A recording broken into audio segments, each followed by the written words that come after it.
Hello, नमस्कार, प्रणाम। मैं सिंगर मौसम यादव आप सभी को दिल से प्यार भरा नमस्कार करती हूँ। और आज मैं आप लोग को दुर्गा पूजा का सॉन्ग सुनाऊंगी। अच्छा लगे तो एक शेयर जरूर कर दीजिएगा। चलिए। आसिन में अहे माई चाढ़ी के सिराबा, आसन लगाई बैठबो हम कहबा। आसिन में अहे माई चाढ़ी के सिराबा, आसन लगाई बैठबो हम कहवा। पंडित जी से पूछिए हो देवर जी, लैदाना नीम के पतैया चटैया बिन के बैठबो। देवर जी, लैदाना नीम के पतैया चटैया बिन के बैठबो। ए जी पूजा के विधि हम जन लिया धाया धोड़ा, सुन ले हाई माई के भबेले लाले अरूला।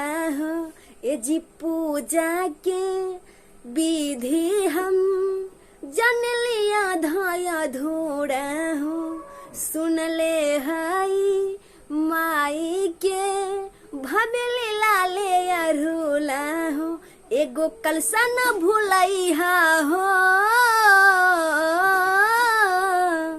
देवर जी, लैदाना नीम के पतैया चटैया बिन के बैठबो। देवर जी, लैदाना नीम के पतैया चटैया बिन के बिछबो। ए जी खुश होई है माई जब नमी के घर मोर आई हो। ए जी भावेला माई के लाल चुनरिया ले आई हो। हाँ खुश होई है माई जब नमी के घर मोर आई है हो। हे जी माई के भावेला लाल चुनरिया ले आई हो। संगे नरियल ना भूलाई हो